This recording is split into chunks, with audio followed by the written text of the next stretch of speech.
Hi,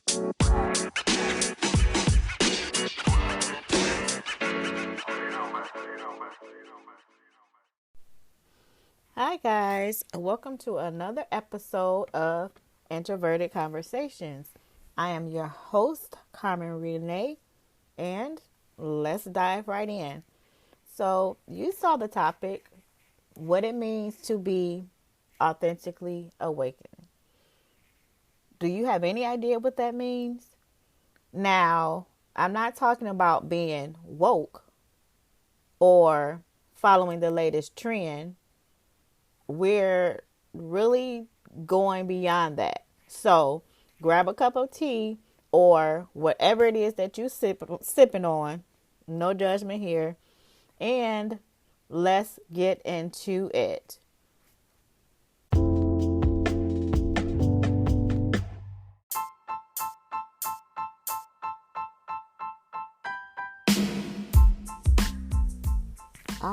All right. So let's talk about what's the difference between quote unquote woke and being authentically awakened.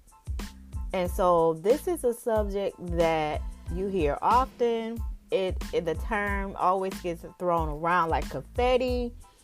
And so let me tell you, not all confetti is created equal. So let's describe woke as the designer knockoff. So this term, like I said, is always hashtag, it's memed, it's put on t-shirts so often that it has lost some of its essence. Now, don't get me wrong, being woke isn't such a bad thing per se, but it's about social awareness, being included into injustices and inequalities. And yeah, of course, that's important. But it's kind of like buying that designer knockoff bag. You might feel fabulous carrying it, but deep down, you know, it's not the real deal. So sometimes being woke can become a performance, like a way to fit into a social group, or it come across as enlightened on social media. And so that's kind of like the definition of being woke. Now, let's pivot into being authentically awakened. So imagine owning an original masterpiece that's been handcrafted just by you. It is rich, it's deep, it's layered, and it makes you feel something real every time you look at it. That's what being authentically awakened is about. It goes beyond just knowing what's happening in the world. It's about deeply knowing yourself, your values, your passion, and even your imperfection. And it's embracing all of them. It's about showing up in the world not as you think you should be, but as you truly are. So that is like my definition between being woke and being authentically awakened. So if you're still not clear about it, let me break it down for you just a little bit more.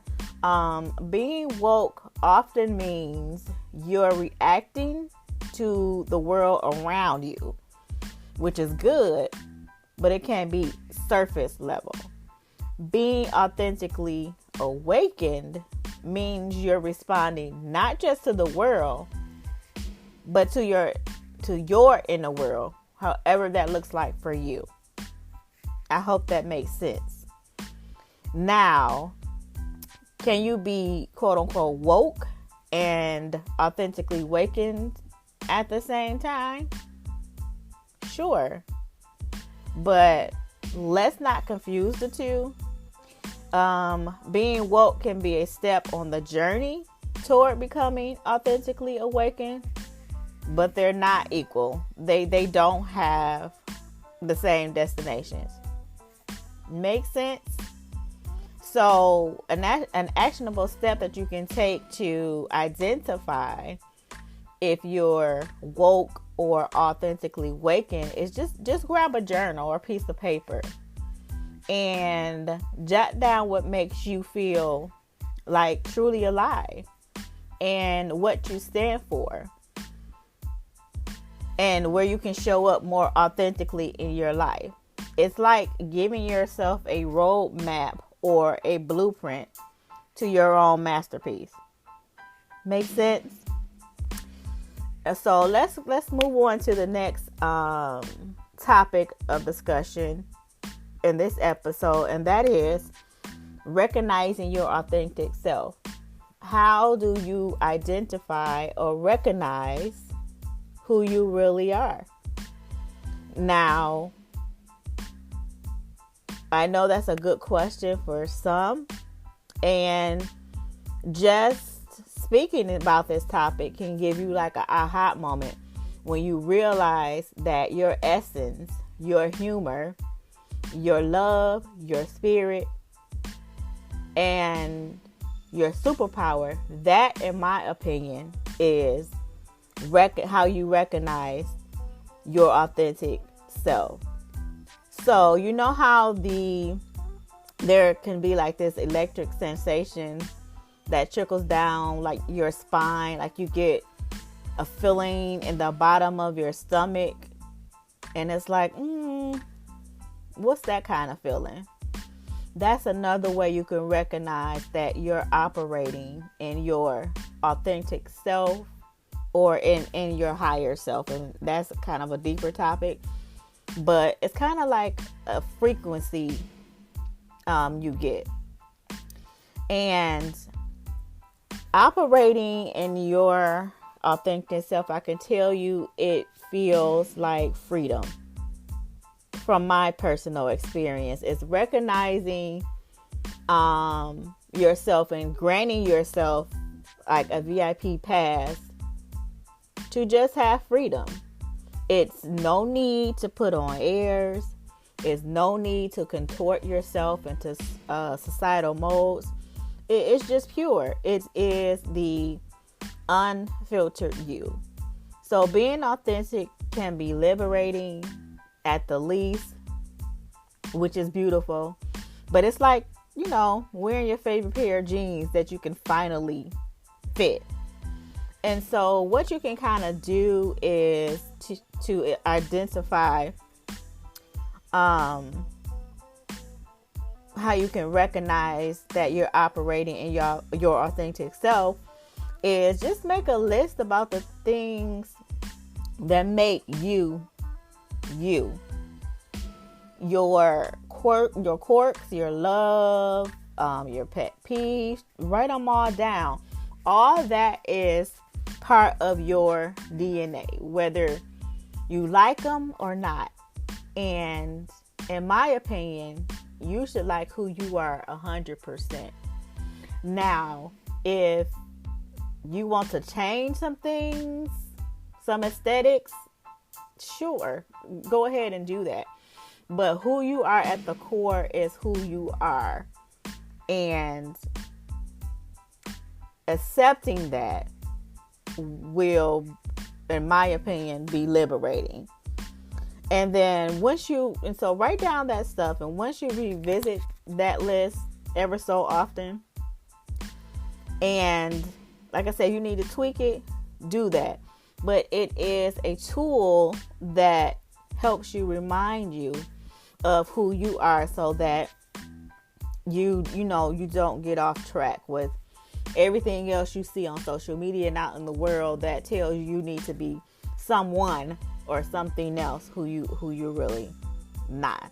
And you don't have to tell anybody that. That's just you and between yourself. And so that leads me to the next topic of the power of quiet strength. Like I say, you don't have to share with the world what you're doing.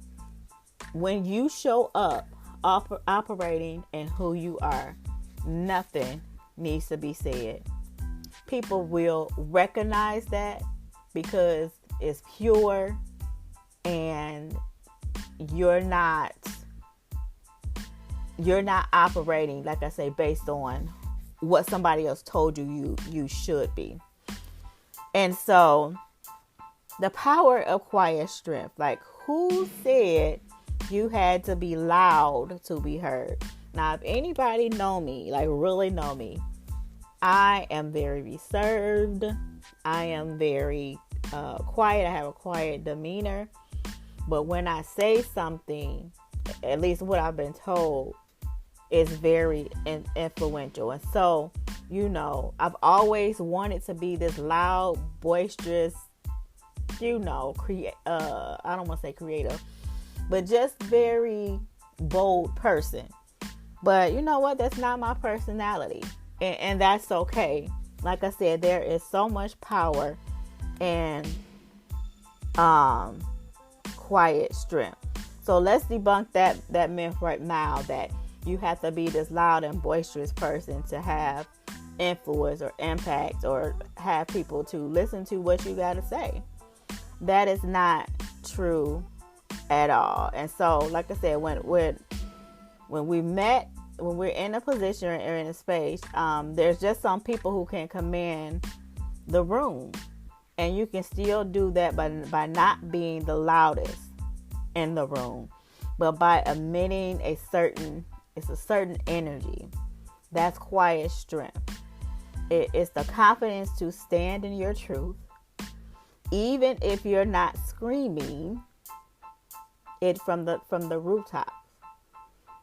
And so here's the kicker. Your actions speak so much louder than your words. So you don't have to scream at the top of your lungs. You don't need to announce every move you make. Sometimes just making the move is enough. So take a few minutes today to meditate or deeply think about that. Just trust that, you are enough, and you are exactly who you are supposed to be.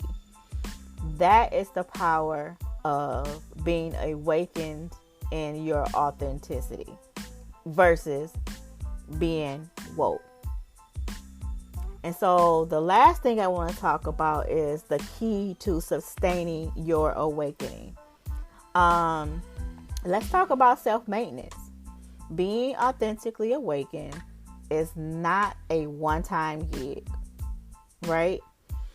It's reoccurring, and it's like you got to keep those tickets selling. You got to keep it going.